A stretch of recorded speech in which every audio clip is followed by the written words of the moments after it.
여러분 잘 아시는 영성신학자 리차드 포스터라는 분과 게일 비비라고 하는 신학자가 함께 쓴 Longing for God이라는 책이 있습니다. 영성을 살다.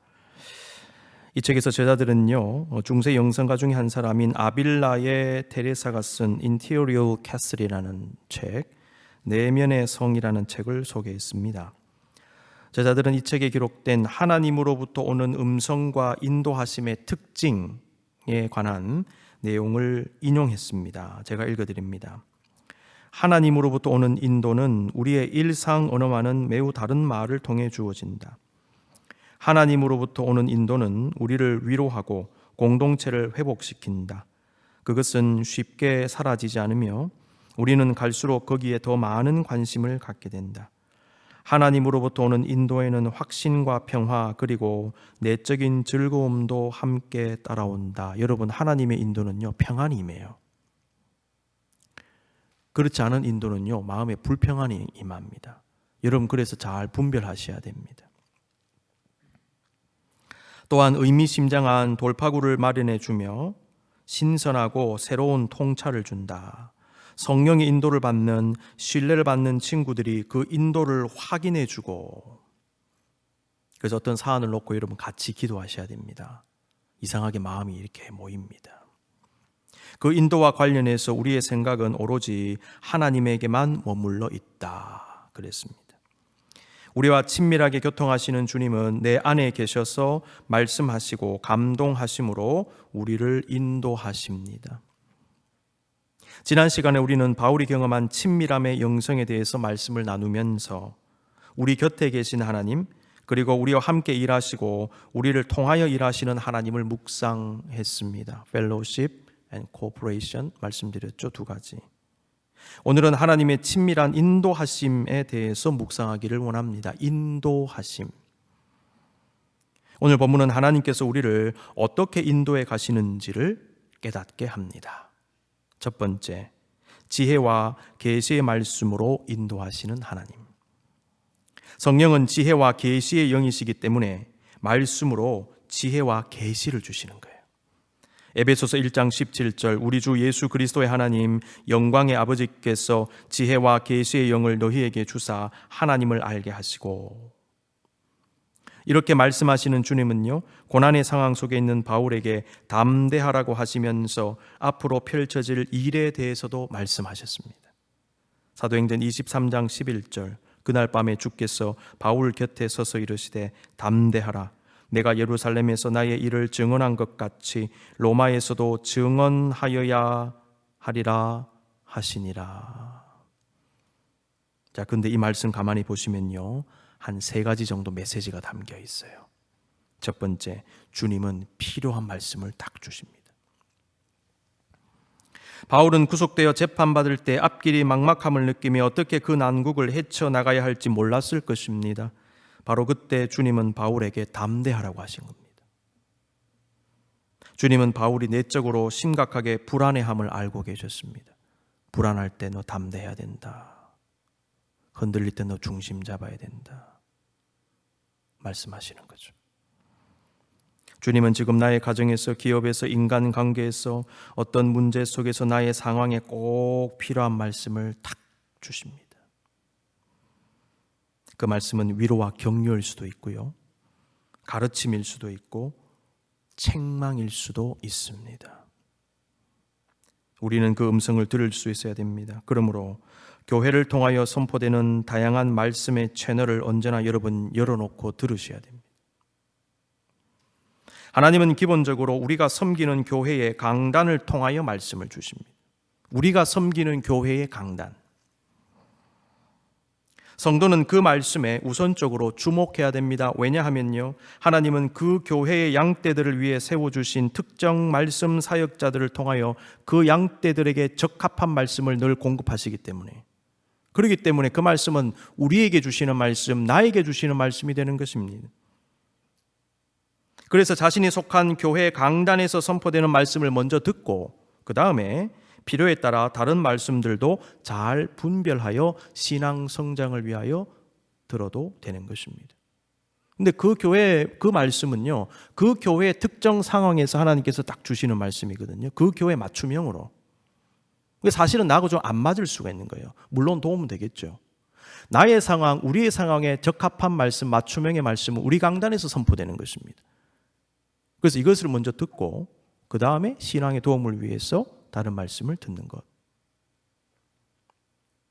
아울러 우리는 교회의 공적인 예배를 통한 말씀 외에 개인적인 말씀 묵상과 기도의 시간을 통해서 주시는 하나님의 말씀에도 집중해야 됩니다.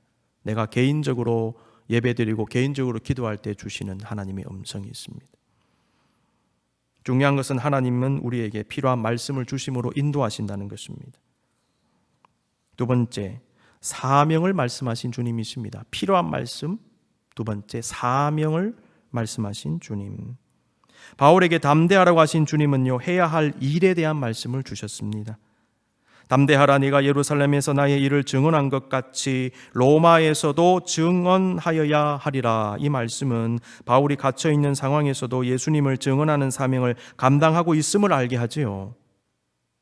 동시에 그것은 네가 계속 해야 된다라고 하는 주님 말씀으로 받게 되는 것입니다. 너는 할 일이 있다는 것이죠. 예수님을 증거하는 일은 자유인으로서도 하지만은 죄수의 신분으로 갇혀서도 할 수 있는 것입니다. 주님은 바울이 언제 어디에서든 복음을 증거하게 하셨습니다.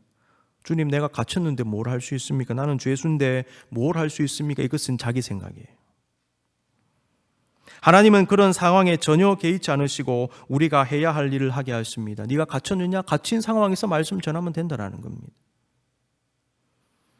여러분, 지금 세상에 어떤 일이 벌어지더라도, 여러분의 가정과 기업에 어떤 일이 있더라도 우리는 상황을 핑계하지 말고 그 속에서 우리의 할 일을 해야 됩니다.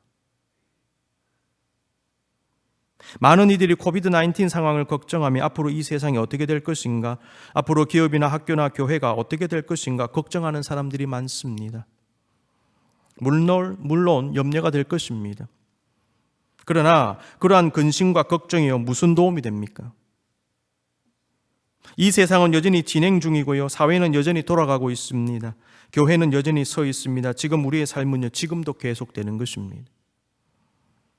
우리는 살아 역사하시는 하나님 바라보면서 우리의 할 일을 하면 되는 것입니다. 그것 외에 방법이 없어요. 우리는 묵묵히 각자의 자리에서 각자의 일에 최선을 다해야 합니다. 무슨 일이 벌어지든지 간에. 그것 때문에 이거 못하겠습니다. 그거 아니다는 거죠. 내가 갇혔기 때문에 말씀 못 전하겠습니다. 그거 아니었어요. 갇힌 상황에서도 너는 말씀을 전하면 된다는 것입니다. 실제로 바울이 그렇게 했더니요, 누구한테까지 말씀을 전하게 됐냐면은 당시 정치 지도자들한테까지 직접 말씀을 전하게 되는 것입니다. 총독들, 분봉왕들, 그 사람 직접 대면해가지고 하나님 말씀을 전했어요. 바울이 만약에 갇히지 않았다면 그렇게 전할 수 있었겠습니까? 사도행전 24장 24절을 제가 보니까요, 수일 후에 벨릭스가 총독입니다. 그 안에 유대 여자 드루실라와 함께 와서 갇힌 바울을 불러서 그리스도 예수 믿는 도를 듣건을 그랬어요.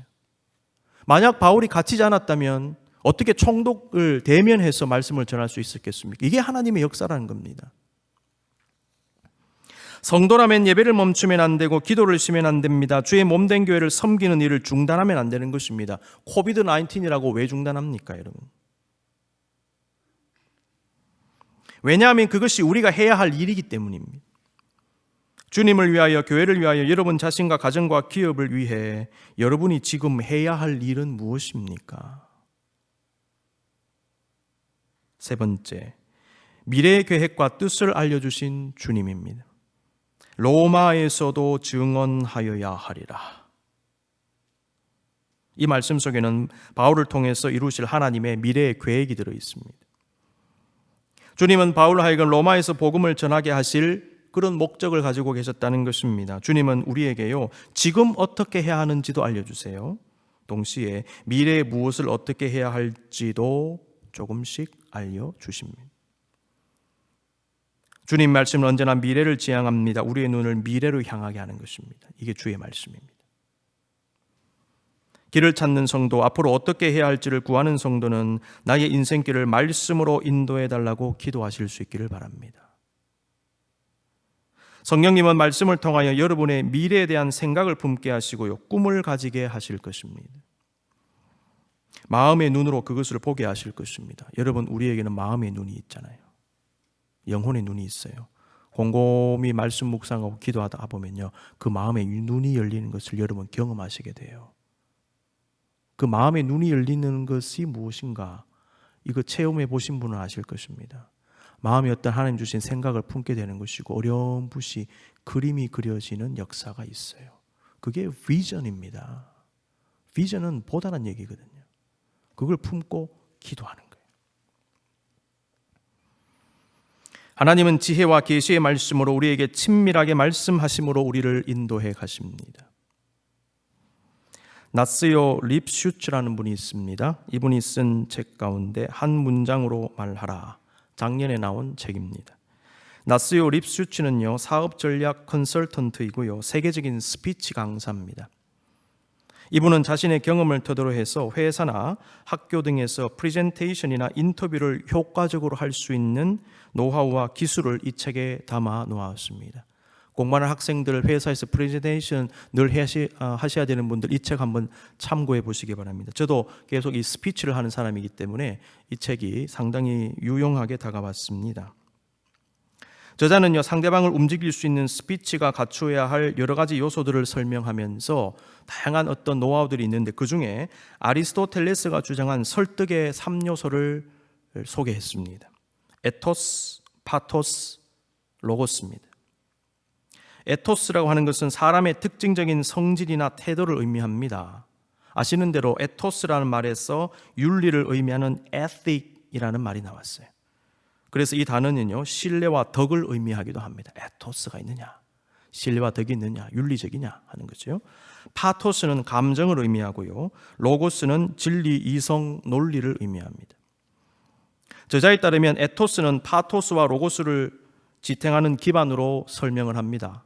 파토스도 있고 로고스도 있는데 에토스가 빠지면 어떻게 될까요? 신뢰할 수 없는 말이다, 무너져 버리는 거예요. 아무리 말 잘하고 논리적이면 뭐 하냐는 거죠. 에토스가 없는. 중요한 것은 우리 말에 에토스, 신뢰, 파토스, 감정, 로고스, 논리가 갖추어졌을 때 비로소 인간의 머리와 마음을 움직일 수 있다는 이 세 가지가 같이 작용해서 말에 신뢰가 있어야 그 말을 따를 수 있죠. 마음이 동해야 그 말대로 행합니다. 감정의 터치, 감성의 터치가 있어야 된다는 거예요. 이성적으로 이해가 되고 논리가 있어야 말은 영향력을 발휘할 수가 있는 것입니다. 이 세 가지 중에 어느 하나도 빠지면 안 되고요, 모두가 조화를 이루어야 합니다. 우리가 기억해야 되는 것은 하나님 말씀이 바로 이와 같은 역사를 일으킨다는 것입니다. 하나님 말씀은 우리의 양심을 파고들어 회개하게 하십니다. 우리의 윤리의식을 자극을 하시는 것입니다. 어떤 때는 우리의 마음 깊은 곳을 위로하시고 만지심으로 상한 감정을 치유하시고 눈물을 흘리게도 하시는 것입니다. 아울러 지혜와 계시의 역사로 마치 어둠을 빛으로 밝히듯이 깨닫게도 하십니다. 로고스의 역사입니다. 여러분, 주님의 인도를 받기를 원하십니까? 이러한 말씀의 인도를 받기를 원하십니까? 그렇다면 주의 말씀에 주목하십시오. 말씀을 깊이 묵상하며 기도함으로 주님의 음성을 기다리실 수 있기를 바랍니다. 여러분, 절대로 함부로 나대지 마시기 바랍니다. 충동적으로 움직이고 성령을 앞서지 마십시오. 말씀으로 우리를 인도하시는 주님의 인도하심을 받고 그 말씀대로 따라갈 때 승리의 길이 열릴 것입니다.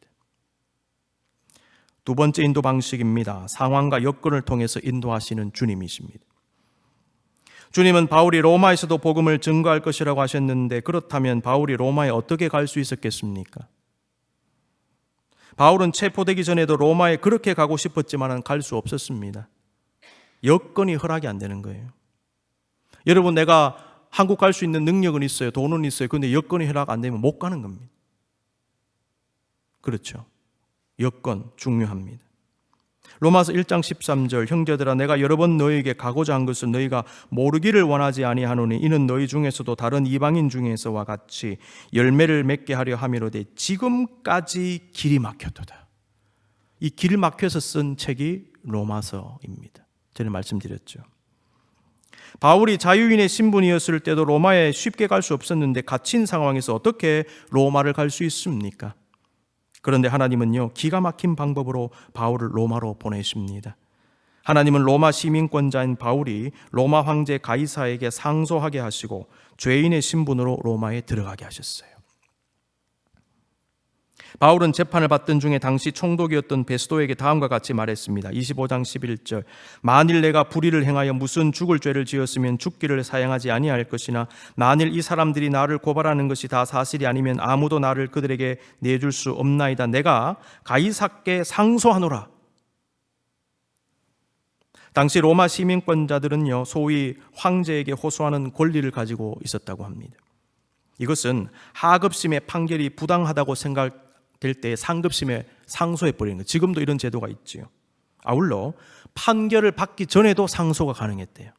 내가 로마에서 재판을 받고 싶다, 혹은 황제가 판결해 주기를 원할 그런 경우에 판결을 안 받았는데도 재판 과정에서 그냥 상소할 수 있었답니다.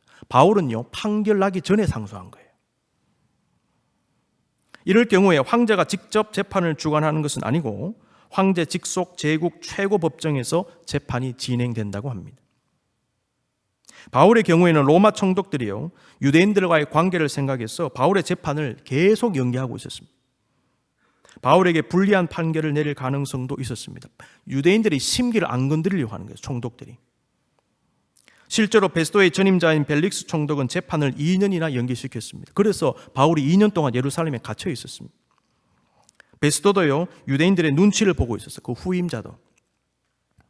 베스도는 바울이 죄가 없다고 봤지만 유대인들은 바울을 죽여야 한다고 생각했습니다. 따라서 바울을 석방할 경우에 유대인들이 반발할 것이 뻔하며 그럴 경우 총독으로서 통치에 엄청난 방해가 생기는 것입니다. 바울은 그러한 때에 황제에게 호소하는 권리를 사용했습니다.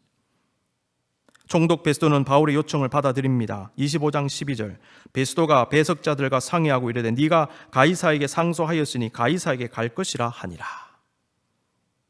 여러분, 우리는 이 부분에서 하나님의 오묘한 섭리와 인도를 보게 되는 것입니다. 바울은 비록 예루살렘에서 체포되고 투옥되어서 2년 넘게 고생했지만 결국 죄수의 신분으로 가이사에게 상소함으로 꿈에 그리던 로마에 들어가게 됩니다. 하나님께는 죄수의 신분이냐 아니냐는 전혀 문제될 것이 없었습니다. 하나님의 목적은요, 바울을 로마에 보내시는 것이었어요. 만약 바울이 상소를 하지 않았다면 어떻게 됐을까요?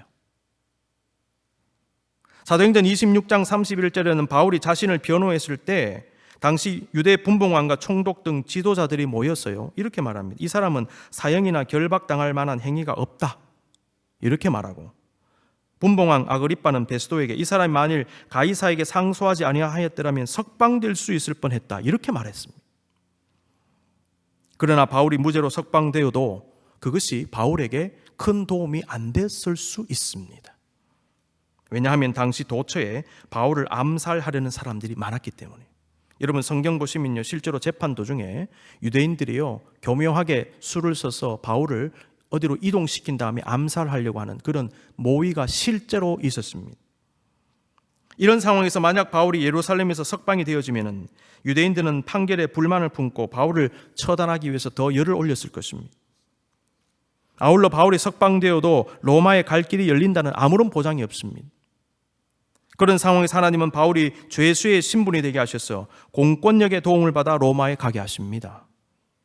바울은 재판을 기다리는 죄수였기 때문에 로마 군병들이 직접 호위합니다. 지금도 죄수는 공권력이 호위해서 이동시키잖아요. 따라서 자연스럽게 암살의 위험에서 보호를 받게 되는 것입니다. 바울은 비록 묶여있는 신분이었지만요, 가장 안전하고 가장 빠르며 가장 확실한 방법으로 로마에 가게 되었습니다. 여러분, 이것이 바로 하나님의 역사입니다. 하나님은 이 모든 상황을 통하여 바울이 로마에 들어가게 하시고 그곳에서도 복음을 증거하게 하셨습니다. 바울은 로마에 도착한 이후에 가택 연금이 됩니다. 이것이 바로 바울의 1차 투옥입니다. 28장 16절, 우리가 로마에 들어가니 바울에게는 자기를 지키는 한 군인과 함께 따로 있게 허락하더라. 무슨 얘기냐면 다른 죄수들과 분리되어서 다른 가옥에 연금이 되었고 군인이 지키게 되었던 것입니다. 아마도 보고서를 올릴 때 바울에 대해서 좋은 얘기를 많이 쓴 것 같아요. 총독들이나 분봉왕들이요. 그리고 바울은 그 상황 속에서 복음을 전합니다. 28장 30절 31절 보십시오. 바울이 온 이태라는 말은 2년을 이 말입니다. 자기 셋집에 머물면서 자기에게 오는 사람을 다 영접하고 하나님의 나라를 전파하며 주 예수 그리스도에 관한 모든 것을 담대하게 거침없이 가르치더라. 예루살렘에서 갇혀있던 바울에게 하신 주님 말씀이 그대로 이루어진 것입니다. 우리가 이러한 바울의 여정을 깊이 묵상할 때 하나님은 상황을 통하여 우리를 인도하심을 분명하게 깨닫게 됩니다. 그러므로 하나님의 인도를 받기 원하는 사람은 삶의 현실 속에서 주의 음성에 귀를 기울이고 주님의 뜻과 목적을 따라가야 되는 것입니다. 우리는 로마에서도 증언하여야 하리라는 주님 말씀과 가이사에게 상소한 바울의 모습을 연결할 필요가 있어요. 하나님은 네가 로마에서 증언하여야 하리라. 바울은 내가 가이사께 상소하노라. 이 두 개를요, 여러분 연결하시기 바랍니다. 바울이 가이사에게 상소한 이유는 단순히 무죄 판결을 받기 위해서였을까요? 아닙니다. 바울은 예루살렘에서도 무죄 판결 받을 수 있었습니다. 바울이 가이사에게 호소한 이유는요, 석방을 위해서가 아니라 복음 전파 때문이었습니다. 로마에서도 증언하여야 하리라는 주의 말씀을 붙잡고 그 말씀 따라간 거예요. 목적 따라간 겁니다. 바울이 추구한 것은 석방을 통한 육신적 안위가 아닙니다. 주님의 뜻과 목적이었던 것입니다. 결국 그러한 결정으로 말미암아 바울에게는요, 최선의 결과가 주어집니다. 바울은 비록 중간에 풍랑을 만나기도 했지만 그토록 가고 싶었던 로마의 공권력의 보호를 받아 무사히 입성하게 되었고 가택연금 상태였지만 마음껏 복음을 전할 수 있었던 것입니다. 하고 싶은 거 다 했어요. 특히 군인이 지켜주기까지 했죠. 어떻게 보면 바울은요, 갇힌 게 아니라 보호를 받는 개념으로 생각하게 되는 것입니다. 그래서 여러분, 우리는 언제나 내가 처한 상황을 부정적으로만 보지 말고 다른 눈으로 돌려서 볼 수 있어야 되는 것입니다. 바울의 경우에 갇힌 게 아니라 보호를 받는 것이었구나. 그 상태에서 하고 싶은 거 다 하는 것입니다. 여러분 상황을요, 뒤집어서 보십시오. 부정적으로만 보지 마시고 긍정적으로 돌려보실 수 있기를 바랍니다. 여러분, 많은 경우에 하나님의 인도하심이 있음에도 불구하고 인도하심을 받지 못하고 놓치는 경우가 있습니다. 제가 그 이유 두 가지를 말씀드릴게요. 첫 번째, 주님의 목적이 아니라 나의 욕심과 정욕을 위한 육신적 목적을 먼저 생각하기 때문에 주님의 인도를 받지 못하는 것입니다. 주님의 인도가 없는 게 아니에요. 이것은요, 겁으로 볼 수 있습니다. 우리가 사사로운 욕심을 버리면 하나님의 선한 인도를 더 잘 받을 수 있습니다. 주님의 길을 따르는 우리를 막는 것 중에 하나가 뭔지 아십니까? 욕심입니다. 욕심은 우리의 분별력과 판단을 흐려버립니다. 욕심은 우리로 하여금 엉뚱한 길로 가게 하는 거예요. 주님은 이쪽으로 가려고 하는데 내가 욕심이 딱 생겨버리면 다른 길로 가게 되는 것입니다. 하나님과의 관계, 그리고 사람과의 관계도 해악을 끼치는 것이 욕심이에요. 사람 사이에 분쟁이 생깁니다. 많은 이유가 있어요. 그 안에 뭐가 들어있는 줄 아세요? 여러분, 욕심이 딱 자리하고 있어요. 분별해 보십시오. 욕심에 사로잡히면요, 내 뜻을 구하고 내 욕심을 채우려고 하기 때문에 하나님의 뜻을 구하지 않습니다. 욕심 부리면 얻는 것 같지만은 잃게 되고 풀릴 것 같지만은 꼬여버립니다. 열릴 것 같지만은 막히는 경우가 많습니다. 나의 욕심 내려놓고 주님의 뜻을 먼저 구하면 하나님은 모든 것을 더해 주십니다. 마태복음 6장 33절, 먼저 그의 나라와 그의 의를 구하라. 그리하면 이 모든 것을 너희에게 더하시리라. 여러분, 조금 낮추고 조금 비워내고 욕심을 버리면요, 많은 일들이 그냥 열릴 경우가 많습니다. 욕심이 우리의 길을 막을 것입니다. 두 번째, 주님의 인도를 받지 못하는 이유, 성령의 세미한 음성에 따라 분별하고 판단하는 것이 아니라 내 마음과 내 생각대로, 그리고 충동적으로 판단하고 결정하기 때문입니다. 하나님의 인도를 받으면 최선의 결과를 얻게 될 것입니다. 하나님의 인도이기 때문에. 왜냐하면 합력하여 선을 이루시는 하나님의 역사 때문입니다. 서사 바울처럼 고난과 어려움을 겪는다 할지라도 하나님의 뜻이라면 하나님은 반드시 그것을 선하게 바꾸어 주시고 우리에게 가장 좋은 것을 얻게 하십니다. 그러므로 지름길이냐 돌아가는 길이냐가 중요한 게 아닙니다. 어느 길이 하나님의 뜻이며 인도하심인가가 중요합니다. 지름길이지만 하나님의 뜻과 인도가 아닐 수 있습니다. 돌아가는 길인 것 같은데 하나님의 인도하심이 거기에 있을 수 있어요. 그리고 반대일 수도 있습니다. 돌아간다고 다 하나님의 뜻인가요? 아니에요. 하나님 뜻대로 지름길로 인도하십니다.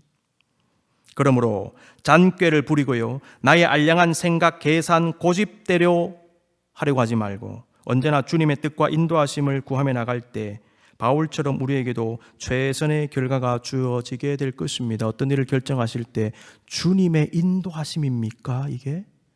여러분 그걸 기도하셔야 돼요.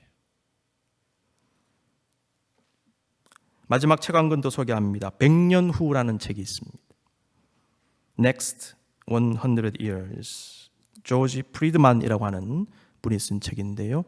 최근에 많이 각광을 받고 있는 책입니다. 2009년에 나왔습니다. 국제정세 분석가입니다. 미래학자입니다. 이 저자는 앞으로 100년 안에 일어날 인류 사회의 구조, 체제, 세계 정치, 다른 말로 국제 정치에 대한 예측을 담아놓았습니다. 미래 일들을 예측하는 것은 매우 어렵습니다. 허황된 소리로 들릴 수도 있고요. 소설 쓰는 것처럼 느껴질 수도 있습니다. 그런데 저자는 지금까지 역사 속에서 일어난 일들과 지금 일어나고 있는 일들을 면밀히 분석하여 그것에 근거해서 미래를 예상을 합니다. 책을 읽어보면요, 상당히 미국 중심주의예요. 저자에 따르면 미국은 지금 가지고 있는 복잡한 문제들로 인하여 앞으로 쇠퇴하는 것이 아니라 더욱 힘을 발휘할 것이다. 앞으로 100년간 미국이 더 강한 주도권을 쥐게 될 것이다. 이렇게 예측을 하더군요. 아울러 지금 미국과 대결 구도를 형성하고 있는 중국과 러시아는 오히려 힘을 잃고 성장의 동력을 상실할 것으로 내다보았습니다. 저자는 21세기 중반에 신흥 강대국 세 나라가 등장할 것을 예측을 했습니다. 일본, 터키, 폴란드입니다.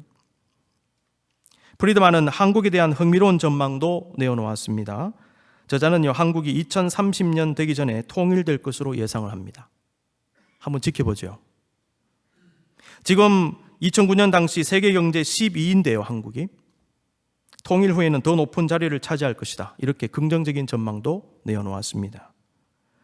프리드만은 말합니다. 자신의 예측이 틀릴 수 있다. 그렇지만은 근거를 가지고 예측하고 대응을 논의하는 것 자체는 큰 의미가 있다. 그렇게 말합니다. 저자는 책의 마지막 에필로그에서요, 상식은 어김없이 인간을 배반한다. 상식은 어김없이 인간을 배반한다. 상식적으로 생각해서 그렇게 될 일이라고 생각했는데 그렇게 안 되더라는 거예요. 소비에트 유니온이 그렇게 쉽게 급격하게 무너지리라 누가 예상했는가? 그게 이해가 되는 것입니다.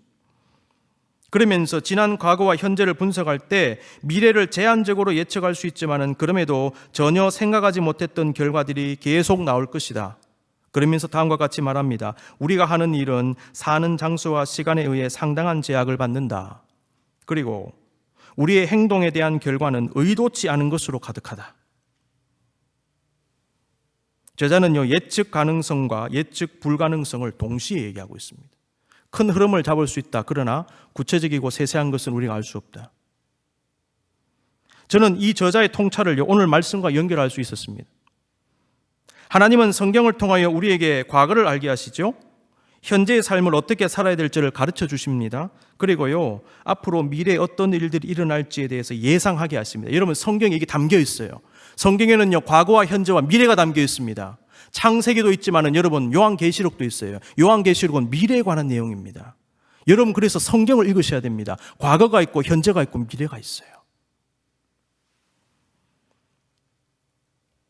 그런데 우리는 예상할 수 있지만은 시시콜콜한 것은 모릅니다. 예상한다는 것은 구체적으로 모든 것을 안다는 얘기는 아닙니다. 하나님은 성경 통해서 우리가 어디서 왔고 어디로 가고 예수 그리스도를 통한 구원의 역사가 무엇인지, 그 결과가 무엇인지, 그 반대의 결과는 무엇인지, 하나님 말씀에 순종하지 않고 거스르면 어떻게 되는지, 그리고 주님께서 재림하셨을 때 어떤 일들이 일어나는지 등등 역사의 큰 물줄기를 잡게 하십니다. 그럼에도 우리는 세세한 하나님의 계획과 구체적인 행동들은 알지 못해요. 그러므로 우리는 우리가 할 수 있는 만큼 예상은 하면서도 여전히 우리가 알 수 없는 부분에 대해서는 주님께 의지하며 인도함을 받을 수밖에 없습니다. 우리가 모르는 부분이 너무 많기 때문에. 바울 역시 그러한 삶을 살았죠. 바울은 로마에서 복음을 전할 것이라는 계시를 받았습니다. 이것은요, 그림을 그렸다는 얘기예요. 물줄기를 잡았다는 얘기입니다. 네가 로마에 갈 거다. 아, 그렇습니까? 물줄기 잡은 거잖아요. 그런데 어떻게 구체적으로 실현될지는 알지 못했다는 거예요. 따라서 바울은 자신의 삶을 주님께 온전히 맡기며 순간순간 기도하고 인도하심을 구할 수밖에 없었던 것입니다. 바울은 하나님의 친밀하신 인도하심에 자신의 몸을 맡긴 것입니다. 그리고 마침내 꿈에 그리던 로마에 들어가 복음을 전파하는 결과를 얻게 되었습니다. 이와 같은 일들이 우리에게도 일어날 것입니다. 눈을 한번 감으십시다. 사랑하는 성도 여러분이요, 바울을 인도하신 주님은요, 말씀으로 상황으로 우리를 인도하고 계십니다. 나의 욕심 내려놓고 주님의 뜻을 구하십시오. 욕심이 방해하고 있습니다. 내 생각을 내려놓고 성령의 세미한 음성을 구하십시오. 말씀에 답이 있습니다. 상황 속에 주님의 인도의 손길이 있습니다. 그러므로 우리는 주의 음성 들어야 되고 주님의 손길을 경험할 수 있어야 됩니다. 모든 상황 속에서 주님 바라보며 주님의 친밀하신 인도하심을 온전히 따라가십시오. 여러분이 지금 주님의 인도를 받고 있는지를 늘 성찰하고 기도하실 수 있기를 바랍니다. 인도함을 받아야 됩니다. 나를 인도하여 주시옵소서. 이 일이 인도를 받고 있는 일입니까? 아니면 내 마음대로 가고 있습니까? 여러분, 중요한 기도의 제목입니다. 오늘도 하나님의 인도하심을 구하는 여러분 모두에게 우리 주님의 크신 은총이 함께 하시기를 기원합니다.